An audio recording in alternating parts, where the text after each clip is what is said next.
Hello everyone, hope all of you are fine. Welcome to LIMS, Leiden Institute of Management and Sciences.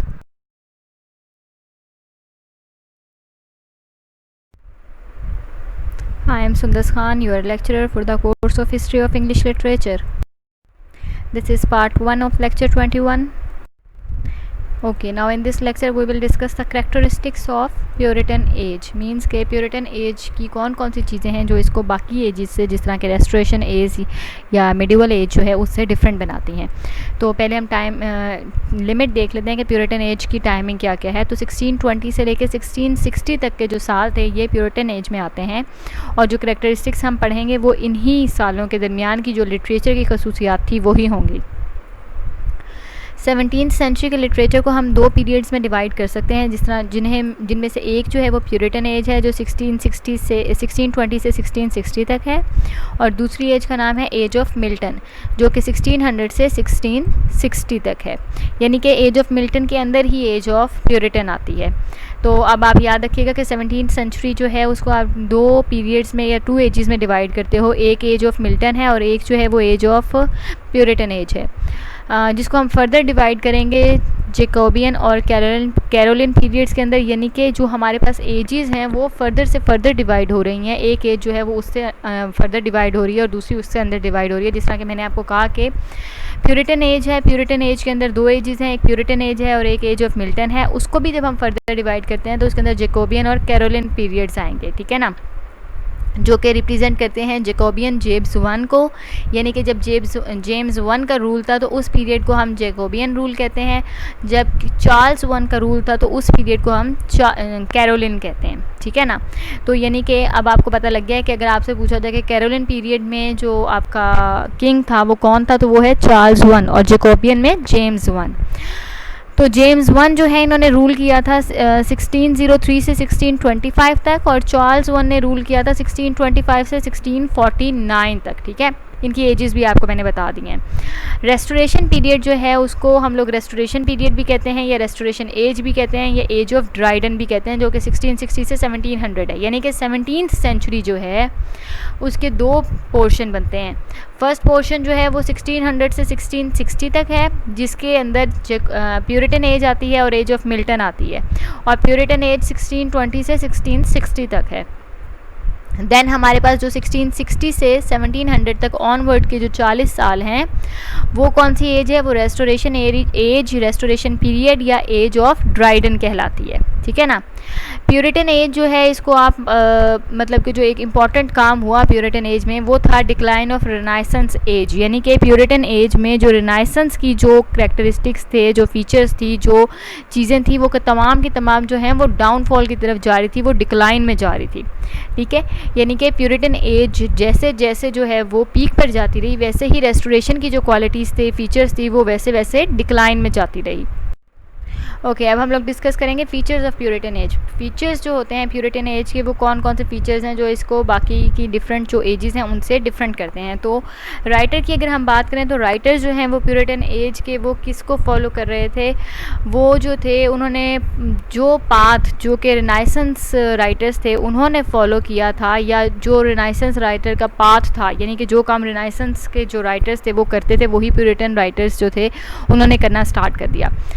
लेकिन क्या हुआ कि spirit of science जो थी वो पॉपुलराइज्ड हो गई. यानी कि आपको पता है कि रेनाइसेंस में साइंस को बहुत ज़्यादा पॉपुलैरिटी मिली थी, ठीक है. और जो इम्पोर्टेंट लोग थे जिस तरह के बेकन, फ्रांसिस बेकन जिसको हम कहते हैं, और न्यूटन, आपको न्यूटन का पता है, डेस्कार्ट्स, ये जो थे ये तीनों due to spirit of science के पॉपुलर होने की वजह से ये जो थे ये बहुत ज़्यादा फेमस हो गए थे. लिटरेचर में the spirit infuses itself in the form of criticism which was truly the creation of Puritan age. Puritan age की जो एक बहुत ज़्यादा इम्पॉर्टेंट जो कंट्रीब्यूशन है या क्रिएशन है वो क्या है, वो ये है कि किस तरह से क्रिटिसिज्म को इन्फ्यूज़ किया गया स्पिरिट में लिटरेचर की. यानी कि क्रिटिसिज्म होता है किसी को क्रिटिसाइज़ करना, उसके बारे में अपनी राय देना. तो जो तरीका इस्तेमाल किया गया लिटरेचर को इन्फ्यूज़ करने के लिए क्रिटिसिज्म के साथ या क्रिटिसिज्म को यूज़ करके यानी कि किस तरह से क्रिटिसिज्म को लिटरेचर में इन्फ्यूज़ किया गया, यानी कि जोड़ा गया, वो जो चीज़ थी वो पहली दफ़ा प्यूरिटन एज में जो है वो इंट्रोड्यूस करवाई गई। In this period people took stock of what had been acquired, ठीक है ना। पीपल जो थे यानी कि जो लोग थे उन्होंने किस चीज़ को इम्पोर्टेंस देनी शुरू कर दी, उन्होंने इम्पोर्टेंस देनी शुरू कर दी थी, उन्होंने इम्पोर्टेंस देना शुरू की थी उन चीज़ों को जो कि उन्हें मिली, यानी कि उन्होंने जो चीज़ें हासिल की अपने लिए या किसी और के लिए, तो उन चीज़ों को जो हासिल करना था, चाहे वो कोई ऑब्जेक्ट हो चाहे वो कोई चीज़ हो, उन चीज़ों को हासिल करने की जो इम्पोर्टेंस थी उन चीज़ों को दी गई। यानी कि people took stock of what had been acquired, यानी कि जो जो चीज़ें रखी गई थी, स्टॉक की गई थी अपने पास हासिल करने के बाद, उनको इम्पोर्टेंस दी गई, ठीक है ना। People classified, analyse and systematised many things which were having no importance before that. और लोगों ने क्या किया, लोगों ने क्योंकि काम कर रहे थे, लोग जो चीज़ें उन्होंने अपने पास संभाल के रखी हुई थी उन्हें निकाल के उनका इस्तेमाल कर रहे थे, जो स्टॉक उन्होंने किए हुए थे उनको वो देख रहे थे कि इनमें से हमें क्या क्या हासिल हो सकता है, हम क्या क्या इनसे एक्वायर कर सकते हैं। तो जो लोग थे, लोगों ने क्या करना शुरू कर दिया था, लोगों ने क्लासिफाई करना शुरू कर दिया था चीज़ों को। लोग चीज़ों को क्लासिफाई कर रहे थे, मीन्स के डिफरेंट कैटेगरीज बना रहे थे, उनको एनालाइज कर रहे थे, उनको एक सिस्टम दे रहे थे, डिफरेंट चीज़ों को सिस्टम दे रहे थे, जिसकी वजह से बहुत सी ऐसी चीज़ें जिनको पहले इंपॉर्टेंस नहीं दी जाती थी वो भी सामने आना शुरू हो गई थी, ठीक है ना।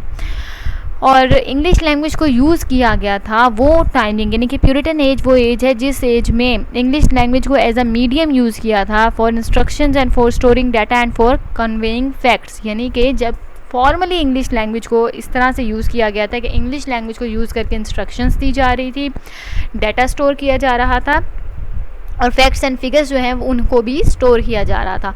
तो प्यूरिटन एज में इंग्लिश लैंग्वेज को इम्पोर्टेंस मिली क्योंकि इसको as a formal language use करके इसके अंदर चीज़ें स्टोर की जा रही थी, इसको as a medium of instruction use किया जा रहा था और साथ साथ इसके अंदर जो फैक्ट्स थे वो भी स्टोर किए जा रहे थे। अगर हम देखें तो literature of the Puritan, the temperament of the writers completely change. जब पहले क्या था कि जैसे प्यूरिटन स्टार्ट हुई थी तो जो रिनाइसेंस के जो राइटर्स थे जो काम वो कर रहे थे, जैसे कर रहे थे, प्यूरिटन राइटर्स ने भी वो काम वैसे ही करना शुरू किया हुआ था। लेकिन बाद में क्या हुआ, बाद में ये हुआ था कि जैसे टेम्परामेंट जो है राइटर्स का, प्यूरिटन राइटर्स का, वो चेंज होना स्टार्ट हो गया। वो इस तरह से चेंज होना स्टार्ट हो गया कि आप कह सकते हैं कि जो टेम्परामेंट था राइटर्स का वो कम्प्लीटली इस तरह से चेंज हुआ था कि उन्होंने जिस तरह से वो पहले राइटिंग वगैरह किया करते थे उन्होंने वो सब कुछ चीज़ें छोड़ दी, जिन चीज़ों को वो फॉलो करते थे वो तमाम चीज़ें उन्होंने छोड़ दी। The function of Puritan writers is to transform a mysterious god, mysterious because he is separate from the world.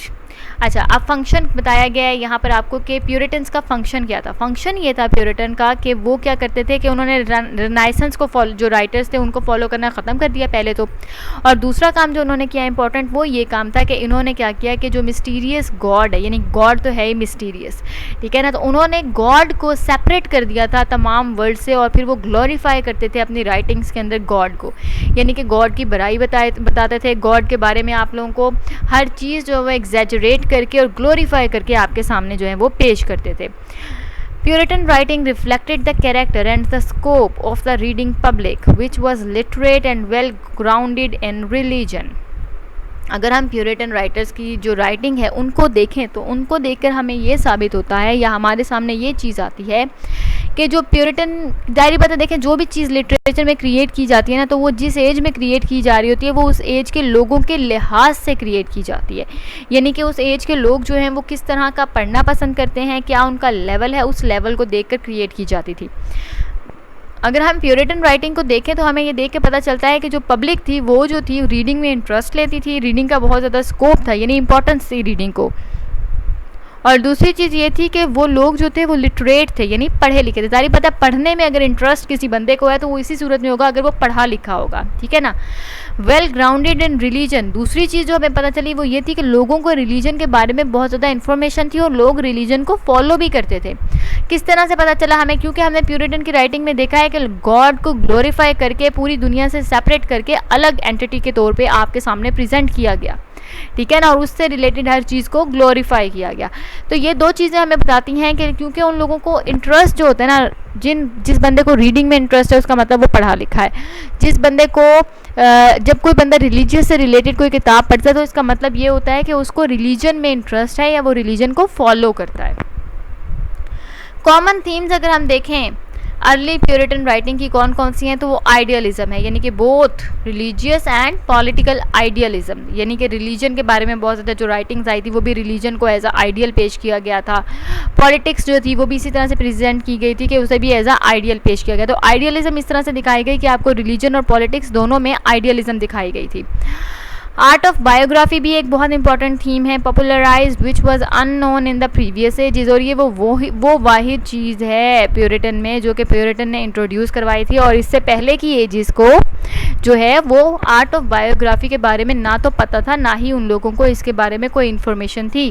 Puritan के जो राइटर्स हैं उन्होंने आर्ट ऑफ बायोग्राफी जो है उसको इंट्रोड्यूस करवाया, यानी कि बायोग्राफी किस तरह से लिखते हैं, किसी की ज़िंदगी के बारे में जब सारी इन्फॉर्मेशन आपको प्रोवाइड की गई हो विद कि इस सन में वो पैदा हुआ, अब इस सन में उसने चलना शुरू किया, इस सन में उसने स्कूल जाना शुरू किया, ये इस ईयर में जो है वो स्कूल फर्स्ट क्लास से सेकंड ईयर में पास हो गया, उसके अलावा भी ज़िंदगी के जितने इंपॉर्टेंट जो काम है वो तमाम के तमाम आपको इन्फॉर्मेशन के बारे दिए गए हों, तो उसको हम बायोग्राफी कहते हैं।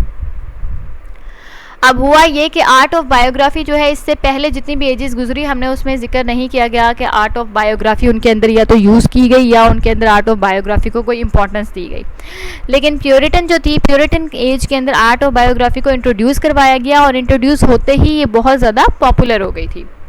Satire and irony got fame in Puritan age. Satire और आयरनी जो है बहुत पहले से यूज़ होती आ रही है राइटिंग में, लेकिन जो इनको फेम मिला, जो इनको पॉपुलैरिटी मिली, जो इन लोगों की जो पब्लिसिटी हुई, जो इनको फेमस एक ये हुई, वो हुई थी प्यूरिटन एज के अंदर। Readers had become criticizers and asked for facts and figures so that they may judge and can take sides in the controversial matters. हुआ क्या, अब ये हुआ कि जब रीडर्स को पढ़ना आ गया ना, जब लोगों को पढ़ना आया तो उन्होंने क्रिटिसाइज़ करना शुरू कर दिया चीज़ों को कि ये सही नहीं है, ये गलत है, ऐसा नहीं हो सकता, ऐसा होता ही नहीं है। तो हुआ ये कि जो रीडर्स थे, जो पहले सिर्फ और सिर्फ रीडर्स थे, उन्होंने क्रिटिक्स का रोल ले लिया, यानी कि उन्होंने क्रिटिसाइज़ करना स्टार्ट कर दिया, वो क्रिटिक्स बन गए, उन्होंने एज अ क्रिटिसाइज़र जो है वो एक्ट करना स्टार्ट कर दिया।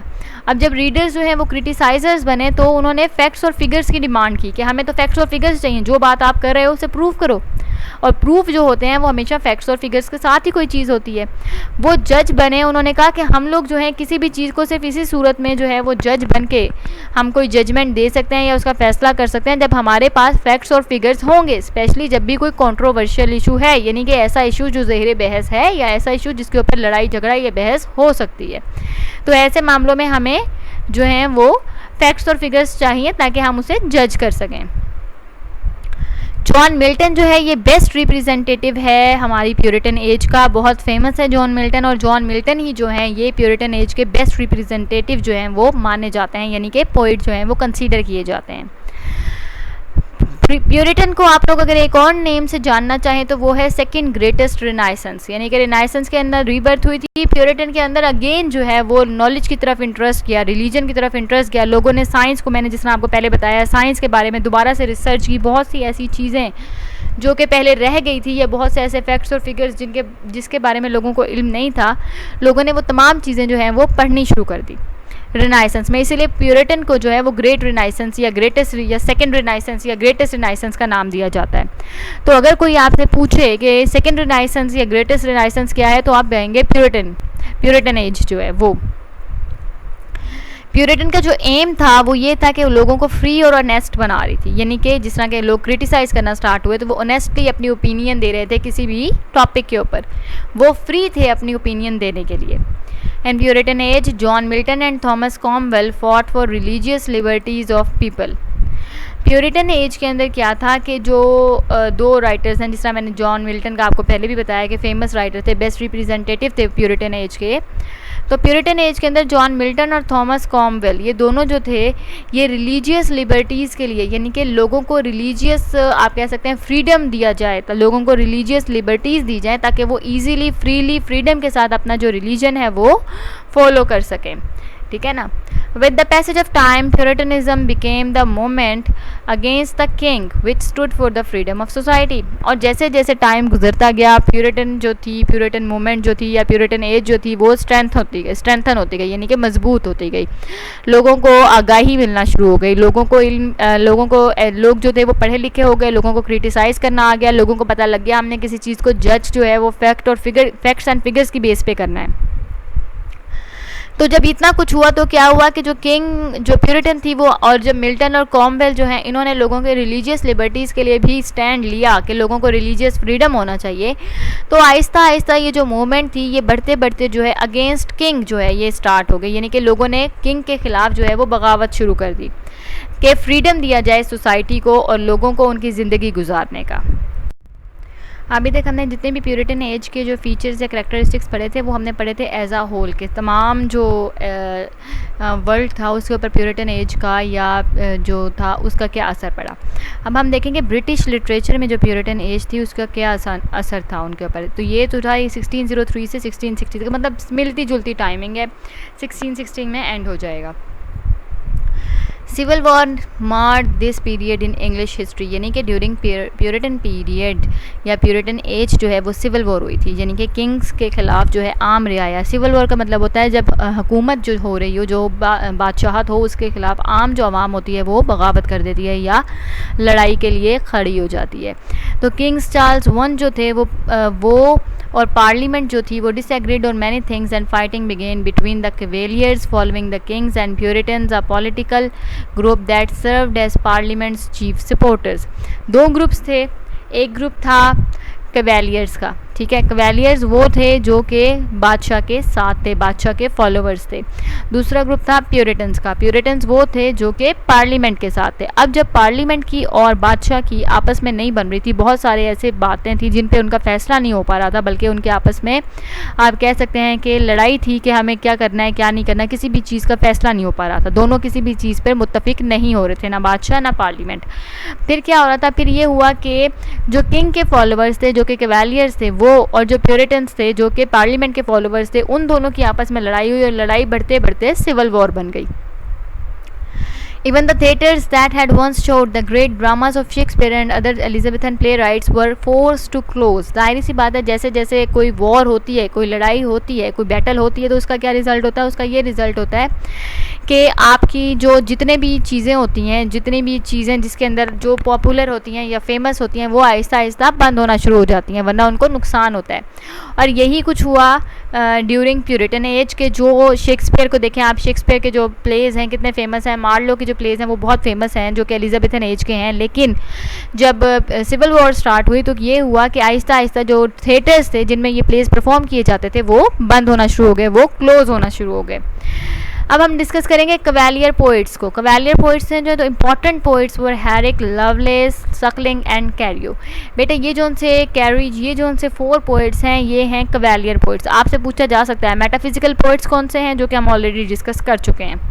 कवेलियर पोइट्स कौन से हैं, कवेलियर पोइट्स में Herrick, loveless, Suckling and carry आते हैं। ये 4 जो से हैं ये फेमस कवेलियर पोइट्स हैं।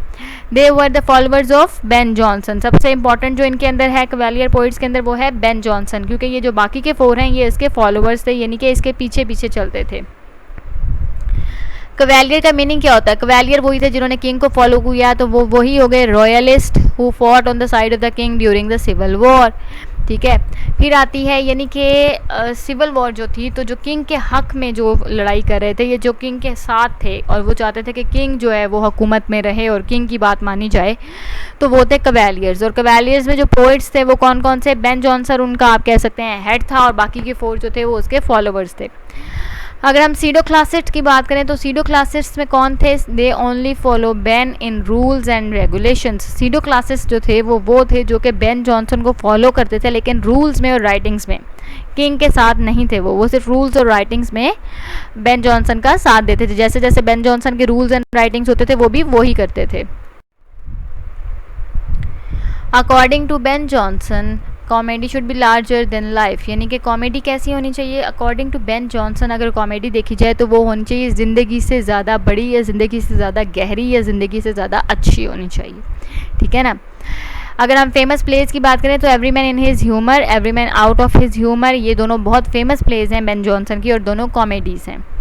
Characters represent the particular patience, satire on human follies, जो ह्यूमन्स की जो फुलिशनेस होती थी, जो ह्यूमन की जो बेवकूफ़ियाँ होती हैं, जो ह्यूमन की जो एक एटीट्यूड ऑफ लाइफ होता है, उसके ऊपर सटायर की थी। बेन जॉनसन का स्टाइल ही होता था कि वो सटायर करता था, तो जो ह्यूमन फुलिशनेस होती थी, फॉलीज होती थी, उनके ऊपर बेन जॉनसन सटायर करते थे। The comedy of humor which deals largely with exaggerated types of humor, यानी कि ह्यूमर क्या होता है? ह्यूमर होता है हंसी और मजाक करना, ठीक है, किसी को हंसाना। तो होता क्या था, जो कॉमेडीज़ थी अब उनकी भी दो टाइप्स बन गई थी, एक कॉमेडी ऑफ मैनर्स थी, एक कॉमेडी ऑफ ह्यूमर्स थी। तो जो कॉमेडी ऑफ ह्यूमर्स थी वो क्या थी, उसके अंदर हर चीज़ को एग्जैजरेट करके बताया जाता था, यानी कि हर छोटी सी बात होती थी उसे बढ़ा चढ़ा के बताया जाता था और इस तरह से बताया जाता था कि वो हंसने का बाइस बनती थी, ह्यूमर का बाइस बनती थी। Comedy of humor deals with the types that are more exaggerated than the types in Shakespeare's comedies। और आपने शेक्सपियर की कॉमेडीज़ हमने डिस्कस की हैं, अब आप लोगों को पता लग गया होगा कि एग्जैजरेट नहीं किया गया शेक्सपियर की कॉमेडीज़ में किसी भी चीज़ को, ठीक है, ह्यूमर बताया गया, उसके अंदर ह्यूमर क्रिएट किया गया है, उसे कॉमेडी बनाया गया, उसके अंदर हंसने की चीज़ें भी हैं, लेकिन उसके अंदर किसी भी चीज़ को एग्जैजरेट नहीं किया गया, बढ़ा चढ़ा के नहीं बयान किया गया। जबकि जो बेन जॉनसन था उसकी कॉमेडीज़ के अंदर हर चीज़ को बढ़ा चढ़ा के जो है वो आपके सामने बताया गया, आपके सामने पेश किया गया, और इसीलिए इनको कहा जाता है comedy of humours. Comedy of humours was a genre of dramatic comedy that focuses on a character और रेंज ऑफ कैरेक्टर्स। अब जारी बात है, कॉमेडी हो या ट्रेजेडी हो, उसके अंदर क्या होता है कि आपका जो जेनरे होता है वो ड्रामेटिक या तो कॉमेडी हो जाएगा, अगर कॉमेडी है तो ट्रेजेडी हो जाएगा, यानी कि अगर तो प्ले ट्रेजेडी है तो आपका जो जेनरे है वो ड्रामेटिक ट्रेजेडी हो जाएगा क्योंकि प्ले है, और अगर कॉमेडी है तो वो ड्रामेटिक कॉमेडी हो जाएगा। तो जो बेन जॉनसन की ड्रामेटिक कॉमेडी होती थी उसकी जो रेंज होती थी वो ज़रूरी नहीं है कि एक ही कैरेक्टर के ऊपर फोकस करें, नहीं, उसके अंदर एक कैरेक्टर पे भी फोकस किया जा सकता था और एक से ज़्यादा कैरेक्टर्स पे भी फोकस किया जाता था, उसको एज आ कॉमेडी प्रेजेंट करने के लिए या ह्यूमरस बनाने के लिए, हंसाने के लिए लोगों को। Each of home exhibits two or more overriding traits or humors that dominates their personalities, desires and conducts। और जो हमारे सामने कैरेक्टर्स को प्रेजेंट किया जाता था वो इस तरह से प्रेजेंट किया जाता था कि अगर एक कैरेक्टर है या एक से ज़्यादा कैरेक्टर हैं तो उनके जो ट्रेट्स होते थे वो इस तरह से दिखाए जाते थे कि मतलब जो ट्रेट्स किस चीज़ में ह्यूमर क्रिएट किया जाता था, उनके जो पर्सनैलिटी के ट्रेट्स होते थे यानी कैरेक्टरिस्टिक्स जो होती थी, वो पर्सनैलिटी भी हो सकती थी, डिज़ायर्स भी हो सकती थी या कंडक्ट, यानी कि उनकी डिज़ायर्स ऐसी हैं कि उनको इतना ज़्यादा एग्जैजरेट किया गया है कि फिर जो है आप कह सकते हैं कि वो एक ह्यूमर का या कॉमेडी का बाइस बनती है। अगर वो जो कंडक्ट है तो उनका कंडक्ट इस तरह से दिखाया जाता था कि वो भी एग्जैजरेट हो जाती थी, ज़रूरत से ज़्यादा जो है बात को बढ़ा चढ़ा के, या उनका जो रवैया होता था या जिस तरह से वो कोई काम कर रहे होते थे उसको इस तरह से प्रेजेंट करते थे कि वो भी जो है वो बढ़ा चढ़ा के बयान किया जाता था या पेश किया जाता था उनका रवैया, यानी कि आपको अपने एटीट्यूड से, अपने काम करने से वो शो करते थे कंडक्ट में कि ये जो है ये कॉमेडी है और वो एग्जैजरेट कर रहे हैं किसी भी चीज़ को। पर्सनालिटी है, लोगों अपनी उन लोगों की यानी कि कैरेक्टर्स जो होते थे वो अपनी पर्सनालिटी को इस तरह से बताते थे, दिखाते थे अपनी पर्सनालिटी को कि लोगों के लिए वो एक ह्यूमरस सी चीज़ बन जाती थी। I hope each and everything is clear. If you have any questions you can ask me. Thank you.